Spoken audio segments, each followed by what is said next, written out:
Hadis tentang masalah ahlul bait itu diucapkan oleh Rasulullah bukan untuk ahlul bait, tapi untuk orang-orang lain supaya mencintai ahlul bait. Itu jangan sekali-kali menggunakan hadis ini di depan orang lain, karena ini hadis bukan untuk Anda, ini untuk orang.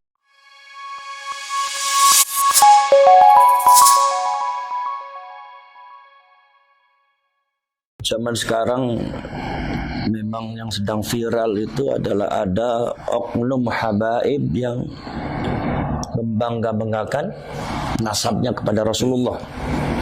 Sekarang saya tanya, kalau seumpama dia itu membangga-banggakan nasabnya kepada Rasulullah, saya tanya dasarnya apa?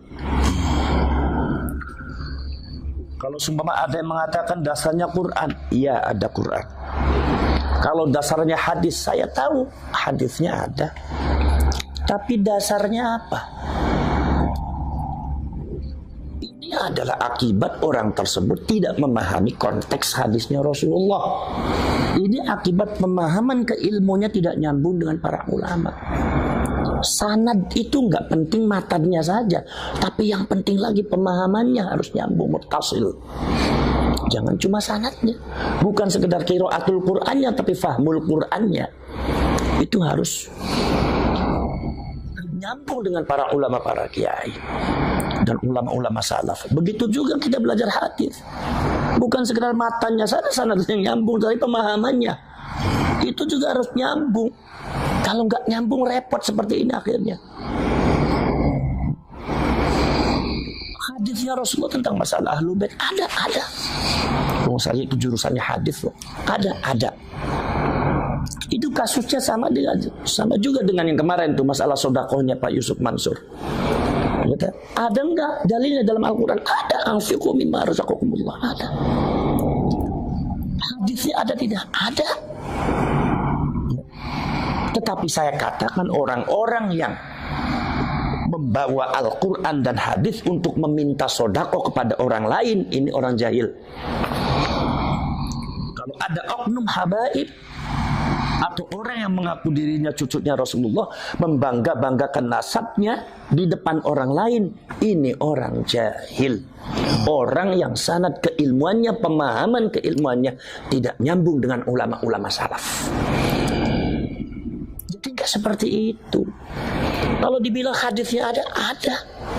Cuma Anda harus tahu bahwa hadis itu ada tempatnya. Quran itu ada tempatnya. Likulli maqalin maqam. Setiap semua ucapan itu ada tempatnya. Hadis tentang masalah ahlul bait itu diucapkan oleh Rasulullah bukan untuk ahlul bait, tapi untuk orang-orang lain supaya mencintai ahlul bait. Jadi kalau demikian berarti ahlul bait, apalagi oknum-oknum habaib yang mengaku dirinya cucunya Rasulullah, itu jangan sekali-kali menggunakan hadis ini di depan orang lain, karena ini hadis bukan untuk Anda, ini untuk orang supaya mencintai ahlul bait. Contohnya begini, Al-Quran dengan hadis tentang masalah fadilah sedekah itu bukan untuk orang yang minta sedekah, tetapi untuk orang yang mau memberi sedekah. Jadi jangan sekali-kali Anda itu kalau cuma membuat proposal atau ingin dapat sedekah dari orang lain, itu kemudian dalilnya Al-Quran dan hadis ini namanya godam orang suruh sedekah dengan Al-Quran dan hadis. Inilah orang jahil, orang sesat, orang yang pemahaman dan penalaran keilmuannya tidak muttasil, tidak nyambung dengan para ulama salafus saleh, tidak nyambung. Maka dari itu jangan sampai seperti itu.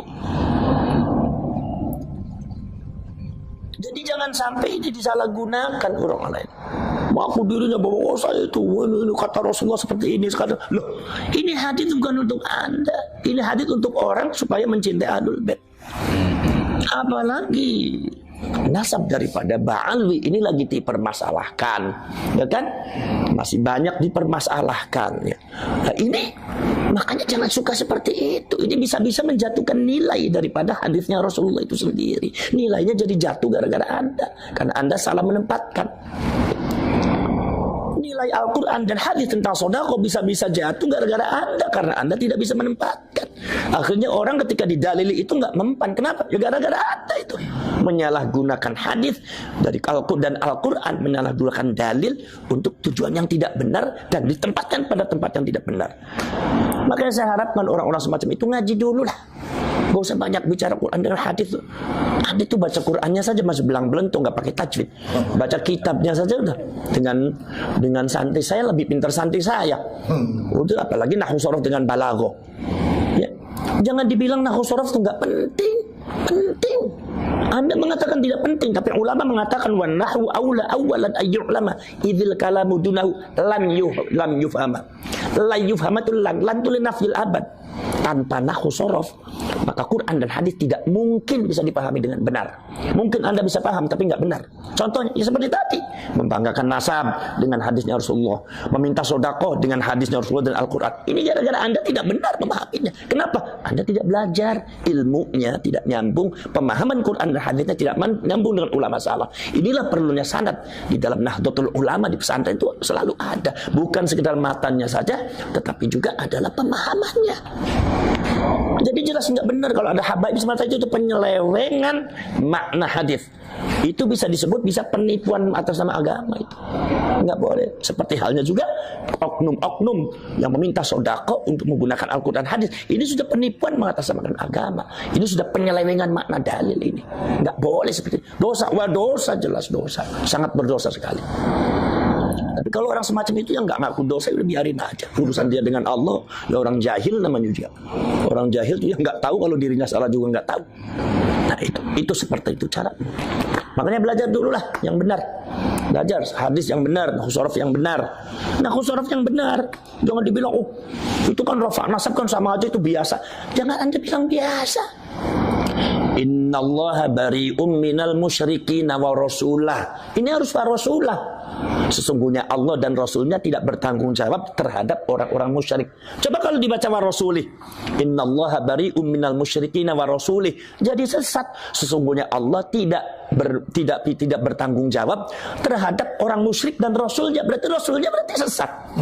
Ini pemahaman salah gara-gara apa? I'rabnya salah. Makanya yang namanya i'rab itu sangat penting di nahwu sorof. Baca nahwu sorof dulu lah. Kalau Anda itu baca antara fa'il dan maf'ulnya nggak benar, baca bagaimana itu sighat fa'ala yufa'ilu, mana yang harus fa'ala, mana yang harus af'ala, mana yang harus majhul, mana yang maklum. Anda belum tahu, ya udah Anda jangan mendebat para ulama, para kiai lah. Orang jahil Anda tuh. Orang jahil nggak usah bicara agama, nanti rusak agamanya nanti. Gara-gara Anda tuh.